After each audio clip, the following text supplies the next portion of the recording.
शहर बाहिरको यो सपना ओठभित्र लुकेको कुरा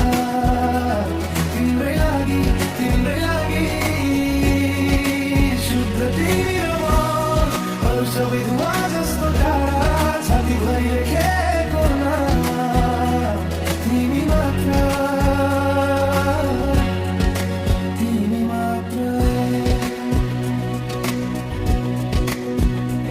सस्तो क्याफे चिसो कपमा दुवै हात तातिन्छन् बिना कुरा पनि हाँसो भए